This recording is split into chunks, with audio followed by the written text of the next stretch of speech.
porque todavía tenemos pendiente la mesa de seguridad, que hoy, recuerden, no aparece Pepe Rebeles, que está en visita médica, en cita médica, está bien, y esperemos que esté mejor todavía, que nos veamos la próxima semana, pero sé que ya está ahí César Gutiérrez Pliego, con quien tenemos muchos temas hoy. César, ¿cómo estás? Buenos días. Muy bien, mi querido Paco, como siempre un placer saludarte. César, hoy escribes una columna bien interesante sobre todo lo que está pasando y algo a propósito del Mundial de Fútbol. Dices una cosa muy clara. Primero, México no lo organiza, ni todos los días, ¿sí? Pero está incluido en la organización después de 86 y hay un operativo muy importante que casi nadie conoce y tenemos, bueno, no tenemos, pero hay problemas allá en la Ciudad de México por bloqueos, manifestaciones, y hay un operativo que se llama Kukulkan, que tú trabajaste muy bien y hoy lo publicas en un artículo. Así es, mi querido Paco. La verdad es que en la columna explico, ¿no?, la complejidad que ha tenido, como más de 20,000 elementos de las Fuerzas Armadas de nuestro país, pero además con autoridades estatales y municipales, es un operativo mayor a 100,000 personas, lo cual obviamente lo hace uno de los operativos permanentes más importantes en la historia del México moderno. Pero me parece que independientemente de todas las áreas especializadas con el uso de drones para proteger el espacio aéreo mexicano, el que la Fuerza Aérea Mexicana esté participando, los binomios caninos que existen para evitar, ¿no?, de forma física cualquier situación que pudiese poner en riesgo a los asistentes al Mundial, hay una situación que no fue contemplada por parte de este operativo y que tiene que ver con las manifestaciones sociales, que muchas de ellas, por supuesto, me parece que son correctas y pues de acuerdo al derecho de cada una de las personas que se manifiestan, pero hay otras que me parece que el tiempo, el timing, como se le señala, pues no coincide, ¿no? Y un hecho que me parece también significativo fue el operativo que hizo ayer la Secretaría de Seguridad de la Ciudad de México por medio de Grupo Zorros, que es un grupo especial, ¿no?, en donde me parece que el hecho de que estudiantes de Ayotzinapa que se trasladaban a la Ciudad de México se les hayan encontrado estos explosivos caseros y que venían en apoyo para la manifestación de los maestros de la gente, le empieza a dar un tinte distinto. Y eso es una problemática que me parece que no se contempló dentro del operativo de seguridad porque hablábamos de posibles amenazas externas que pudieran surgir, pero cuando estas amenazas se encuentran de la mano de manifestaciones sociales legítimas, le da una situación de vulnerabilidad al operativo de seguridad que se mueve ya al ambiente político por encima de las cuestiones de seguridad. Y eso me parece que también viene de la mano de la intención de partidos de oposición, en donde incluso hoy la presidenta de México lo señaló como lo que se busca es tratar de generar noticias, como si en este caso, en nuestro país y en específico en la Ciudad de México, estuvieran teniendo problemas de inseguridad, cuando la realidad es que no existen como tal. Tan es así, incluso las manifestaciones, se ha prevenido que exista violencia, salvo el caso desafortunado de este maestro que por medio de un cuetión, de acuerdo a las versiones que se dan de los mismos compañeros de la CENTE, terminó perdiendo un ojo. La realidad es que se ha sabido encapsular y prevenir todo el tipo de violencia que se hubiera podido llevar a cabo, ¿no? Entonces creo que es una complejidad que hemos estado viendo, lo analizamos allá en la columna, damos nuestro punto de vista, señalamos cómo, si bien México es la tercera vez que forma parte de la organización de un mundial, en realidad tenemos más de 40 años, ¿no?, en que no habíamos participado, porque la última ocasión fue México 86, y la verdad es que cómo han cambiado los tiempos de ese México 86 a lo que sucede el día de hoy, cuando formamos parte de un operativo que se está llevando en un mundial que en realidad es de Estados Unidos, que nosotros seguimos siendo el segundo anfitrión, por así señalarlo, porque Canadá son muy pocos los partidos que van a tener, y como toda esa complejidad ha terminado manejándose también no solo en la cuestión de seguridad, sino en la cuestión política, con intenciones obviamente de ciertos medios de comunicación, partidos de oposición, y me parece que intereses de algunos grupos, ¿no?, radicales del gobierno gobierno o de los Estados Unidos, en donde pues lo que tratan es de vender una imagen negativa del gobierno de México y en específico de la Ciudad de México. Decirles la columna de César Gutiérrez Priego en La Silla Rota, hay que leerla porque nos explica cómo se van a combinar los sistemas y el programa de seguridad del gobierno federal, los aparatos, la tecnología que se va a usar, los equipos militares, los barridos electrónicos. Es importante y recordarlo porque además también hay que tener en mente que el próximo jueves, hoy es martes, pasado mañana, a las 11 de la mañana, inicia el Mundial 2026, la inauguración, aunque el encuentro va a ser México-Sudáfrica, se jugará a partir de la 1 de la tarde. El tercer Mundial de México, vamos a ver otro, yo dudo porque van programados, bueno, seguramente en un futuro, así que en eso radica toda la complejidad. Hay manifestaciones, hay protestas, hay una especie de iniciativa para crear caos en la Ciudad de México, a través primero de la gente, luego de organizaciones sociales. Dijeron que iban a algunos sindicatos, van a tratar de aprovechar si hay fallas estructurales, deficiencias urbanas, no lo sé, verdaderamente sí hay, la presidenta ya lo dijo, hay intenciones de provocarla para propiciar una represión y poner a la presidenta Claudia Sheinbaum Pardo al lado del presidente asesino Gustavo Díaz Ordaz. Hay esa intencionalidad. ¿Lo van a lograr? Yo estoy seguro que no. ¿Qué piden los maestros? Aumento salarial, abrogación de la reforma educativa y de la ley del ISSSTE de 2007, debo decirlo, que hay un problema ahí que de pronto no se ha tomado mucho en cuenta. En su campaña presidencial, Claudia Sheinbaum Pardo prometió abrogar la ley del ISSSTE. Cuando tomó posesión como presidenta de la República, descubrió que no era tan fácil hacerlo y que tendrían costos muy grandes. De acuerdo con las estimaciones más serias, abrogar la ley del ISSSTE de 2007 tendría un costo de 7 billones de pesos y eso representaría 20 puntos porcentuales del Producto Interno Bruto. Así que va a ser imposible prácticamente. Hoy nos dieron una explicación sobre cómo se ha tratado de dar solución a esta problemática. Van a entender los maestros de la CENTE. Bueno, ese es un trabajo que le corresponde primero a la Secretaría de Gobernación. A la Secretaría de Gobernación, dialogar con ellos y luego a algunos otros funcionarios. Pero ¿tú cómo ves los problemas de los maestros, César? Mira, yo creo que es un reclamo legítimo. El problema es que es un reclamo que debieron haber hecho hace 20 años, mi querido Paco, ¿no? Y con todo respeto, hace 20 años ellos no hicieron lo que hoy intentan hacer, porque simple y sencillamente, incluso lo explicó la presidenta de México, lo que ellos están tratando de cambiar, porque esto viene desde la reforma de Ernesto Zedillo, hay que recordarlo, ¿no? En donde se cambió que el gobierno era quien pagaba estas pensiones y que ahora sean las instituciones privadas quienes, por medio obviamente de estos fideicomisos, lo que hacen es realizar los pagos y que obviamente lo que se busca, pues, se maneja desde aquellos entonces el que la gente se va con un porcentaje de las cotizaciones y no con lo que era el sueldo mientras ellos se encontraban trabajando, ¿no? Lo cual desde aquel entonces era, desde mi punto de vista, injusto, pero que no fue recurrido en su momento. Y ahora lo que quieren es que sea el gobierno quien retome el pago de estas pensiones, pero que además sea el gobierno quien lo haga al 100%, ¿no?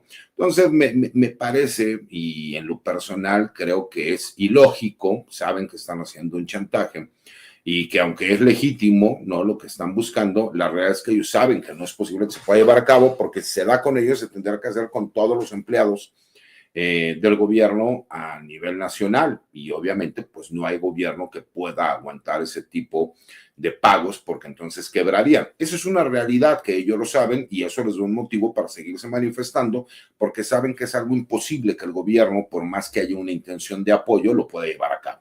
Entonces me parece que ahí es donde entra un poco el reclamo legítimo del ataque político, ¿no? Sí, sí, hay un reclamo político natural, otro legal, condiciones laborales, atención a las demandas. Yo estoy convencido que eventualmente, entre hoy y mañana, la secretaria de Gobernación va a resolver el problema. La cuestión es que se van a sumar otros contingentes, se van a sumar otras agrupaciones, pero todavía tenemos hoy y mañana. Recuerden, el viernes empieza el Mundial y hasta entonces sabremos si resolvieron el problema o en el transcurso de mañana. Pero César, hoy la presidenta Claudia Sheinbaum Pardo en su mañanera también recordó algo que nos dice que el tema de Genaro García Luna está vivo, está actuante, y que hoy la presidenta lo confirmó, tiene investigaciones Genaro García Luna y demandas aquí en la Ciudad de México. Bueno, en el México, no en la Ciudad de México, en México. Es correcto. Hay que recordar, ¿no?, que contrario a lo que hemos estado viendo en estos tiempos, en donde hay una solicitud formal por parte del gobierno de los Estados Unidos, en donde hay imputaciones de investigaciones que están llevando a cabo y que entonces involucran al gobierno de México, en nuestro país con Genaro García Luna se iniciaron carpetas de investigación por la gestión que hubo en su momento como secretario de Seguridad, anteriormente como encargado de la Agencia Federal de Investigaciones, pero posterior a que dejó la Secretaría de Seguridad en el sexenio, al terminar el sexenio de Felipe Calderón. Hay que recordar que él formó un esquema en donde, asociado con empresarios de los Estados Unidos que se dedican a dar servicios de seguridad, y los contactos que él tenía, empezó a obtener una serie de contratos con gente que trabajó directamente con él, pero que seguían participando en la Administración Pública Federal, en donde muchos de estos contratos se otorgaron de forma ilegal o que fueron única y exclusivamente simulaciones. Y que si bien es cierto, él, incluso en esta demanda que se presentó allá en los Estados Unidos, en un circuito judicial de Florida, se le condenó para el pago que se tenía que realizar al gobierno de México por indemnización de estos contratos de poco más de $700 millones. La realidad es que existe una serie de delitos en nuestro país, en donde incluso apenas la semana pasada se detuvo a una persona que autorizó estos contratos, que trabajaba directamente en su momento con Genaro García Luna.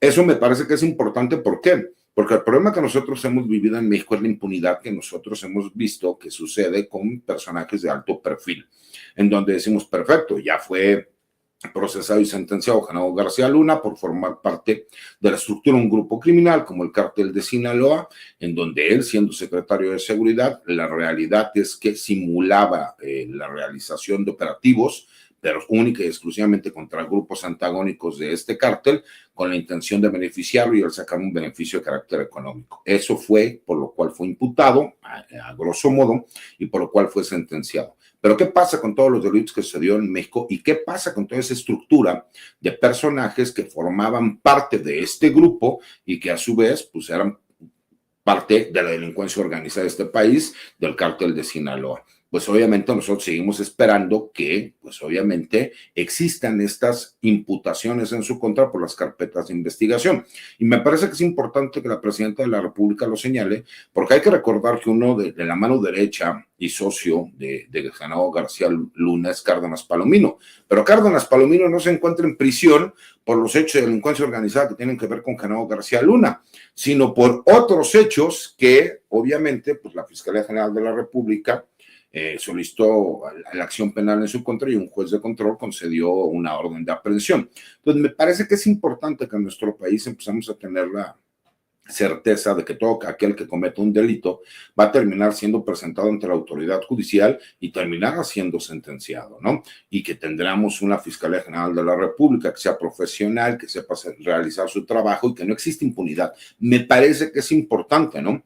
Aunque creo que ya se tardaron, creo que nunca es tarde como para demostrar que independientemente de cualquier sentencia que pudiese existir en el extranjero, si cometiste delitos en el país, tienes que ser juzgado en nuestro país, porque si no, entonces, aunque te termine juzgando un país extranjero por delitos que hayas cometido en territorio de los Estados Unidos, y esa es la diferencia con lo que estamos viendo al día de hoy, hay que recordar que quien lo detiene es el gobierno de los Estados Unidos, estando él en los Estados Unidos, siendo residente permanente de los Estados Unidos, estando de forma legal y empresario que tenía negocios, que pagaba impuestos en los Estados Unidos.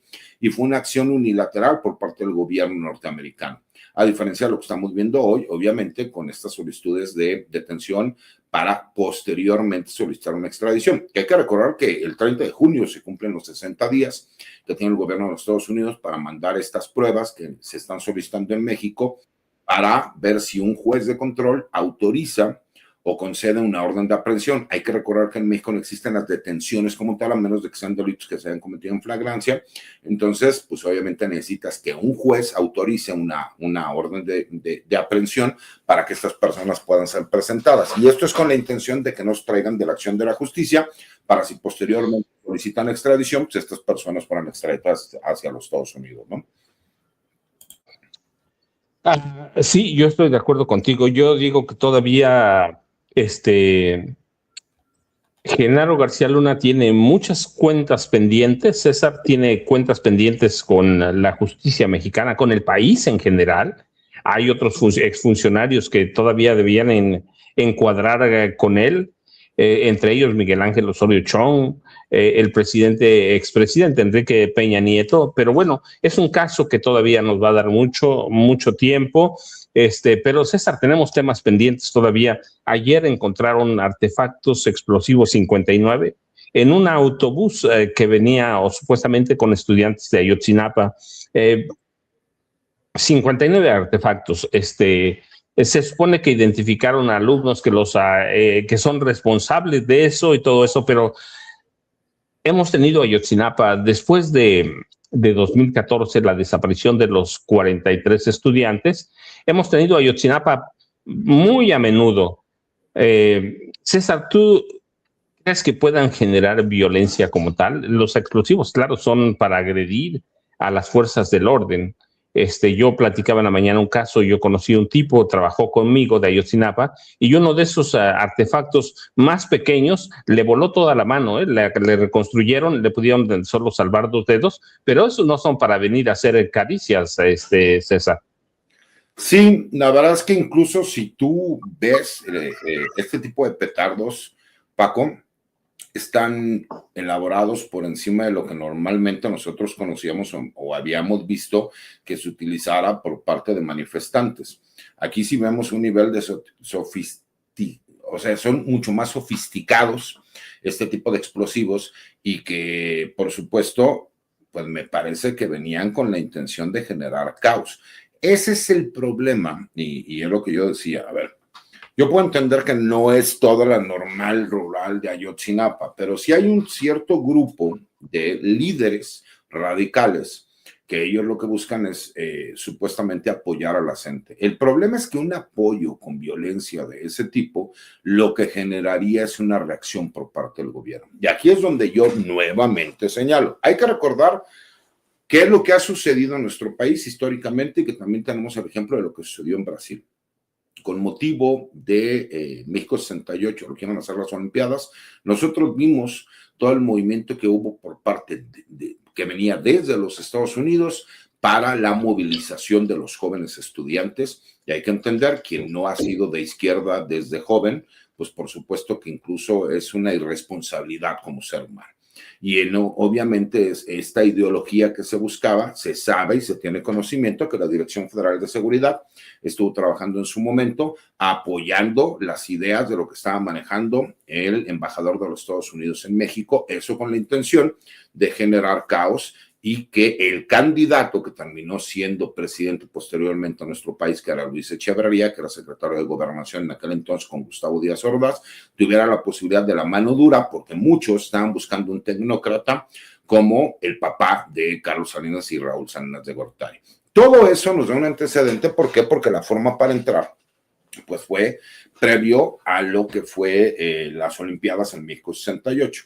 Pero hay que recordar qué pasó incluso también en el 2014 en Brasil, cómo se llevó a cabo, ¿no?, este movimiento para ir en contra de la izquierda en su momento, ¿no? Y que terminó obviamente pues, con el apoyo a Bolsonaro, que incluso Lula terminara en la cárcel, y hoy Lula regresa porque pues Bolsonaro hizo tan mal gobierno que los brasileños recapacitaron y le dieron una nueva oportunidad a un gobierno de izquierda. Pero eso me parece que también lo estamos empezando a ver en México. No es casualidad, lo hemos platicado en muchas ocasiones, Paco, hay un golpe blando. Y hemos explicado incluso cuáles son los puntos del golpe blando, y ustedes lo pueden checar en mis redes sociales, en mi cuenta de X, como @sargutipri, en donde yo desde hace más de 2 años les he señalado qué es lo que van buscando, cómo lo tratan de hacer. Ese golpe blando es un golpe de Estado sin la necesidad de que exista un movimiento militar o una invasión de tropas, pero que sí empieza con ideología, noticias, acusaciones, y que a su vez después empieza a manejar con revueltas por parte de diferentes grupos que manifiestan la lucha por sus derechos. Cuando tú ves a un grupo de líderes radicales con 14 camiones que trae este nivel de explosivos, que no son explosivos que cualquier persona nosotros podamos hacer, porque el nivel de sofisticación que existe es de alguien que tiene conocimientos, y que la generación de caos que se puede llevar a cabo es mayor a lo que un cuetón normal puede realizar. Como tú lo decías, cuetones mucho más pequeños han hecho que la gente pierda extremidades como una mano. Esto, mi querido Pepe, si hubiera llegado a ser utilizado, hubiera generado, por supuesto, caos, pero incluso podría haber generado hasta la pérdida de vidas, ya sea de ciudadanos o elementos de seguridad de nuestra ciudad, porque la intención realmente era de generar caos. Por eso me parece que el blindaje que se ha estado haciendo por parte de las autoridades federales en coordinación con las diferentes entidades federativas, pues tiene que ver en el sentido de la prevención. ¿Cuál es el problema? Que hay amenazas externas, pero también hay amenazas internas. Y eso es donde me parece que también entramos en la parte del orden político, porque lo que están buscando es provocar al gobierno para que exista algún tipo de reacción. Y al no existir, entonces es crear la generación de narrativas, al grado de que decían, no solo no le dieron justicia a Ayotzinapa, sino que ahora los criminalizan. No, no se les criminaliza. Simple y sencillamente, si 3 líderes radicales están trayendo ese tipo de artefactos explosivos porque quieren generar caos, pues me parece que eso tiene que ver más con la intención de quiénes son quienes vienen supuestamente a apoyar una marcha legítima, con más allá de lo que realice como operativos un gobierno, ¿no? Me parece que ahí sí hay una clara intención de desestabilizar, con la intención de generar caos y violencia.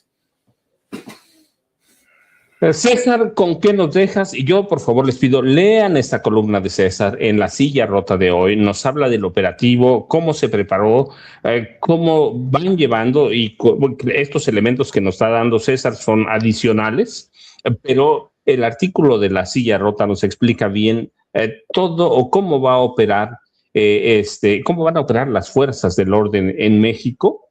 Y mañana empieza el tercer mundial de fútbol en México. Claro, va a ser, ya se recuerda, en tripartita, parte en Estados Unidos, gran parte, parte en Canadá, y hoy César nos explica cómo van a funcionar las fuerzas del orden. César, así que ¿con qué nos dejan? Y tus redes sociales, por favor, César. Claro, sí, Paco, como siempre es un placer. Le mando un saludo a Pepe. Esperemos que salga bien en la consulta médica a la cual fue. Le mandamos un saludo fuerte a Vicente. Y agradecido, como siempre, con el espacio, mi querido Pepe. No dejo de ser un aficionado. El jueves espero ver una inauguración que deje un gran mensaje de lo que realmente es México, y no lo que algunos medios de comunicación y partidos políticos quieren vender. Sabemos que no es perfecto, pero sí hay una línea de trabajo que ha estado haciendo que nuestro país vaya mejorando. Hay cosas que podrán no gustarle a muchas personas, pero no dejamos de ser mexicanos y aficionados. Me encantaría ver a México que tenga un excelente partido, una gran inauguración, que no haya ningún disturbio de carácter social, que la selección gane, guste y golee, ¿no? Y que podamos, obviamente, todos estar en la parsimonia y la oportunidad de disfrutar lo que será un evento que lamentablemente la mayoría lo vamos a ver desde la televisión, porque con los precios que hemos visto de la parte comercial del gran negocio que está haciendo la FIFA, al grado de que ni siquiera en un negocio puedes tú mostrar un partido ni promocionarlo si no pagas los derechos a las empresas que los tienen para poderlos ofrecer. Pues me parece que ha hecho una parte mercantilista, ¿no? Y neoliberal de lo que es el mundial, cuando siempre había sido el juego del pueblo, ¿no? Pero eso no quita que tratemos de disfrutar lo mejor que se pueda. Te mando un abrazo fuerte a mi querido Paco y como siempre muy agradecido con todas las personas que nos ven y nos escuchan. César, un abrazote, un abrazo para Pepe y nos vemos la próxima semana. Gracias, César. Nos vemos la próxima semana. César se va, yo me quedo con ustedes un rato más. Y nada más, yo sé que ya está la diputada Antares Vázquez de Guanajuato. Sé que está con nosotros. Nada más unos minutos. ¿Qué tenemos? Un par de minutos. Sobre el caso Ayotzinapa, diferentes autoridades mantienen bajo seguimiento a una célula radical vinculada al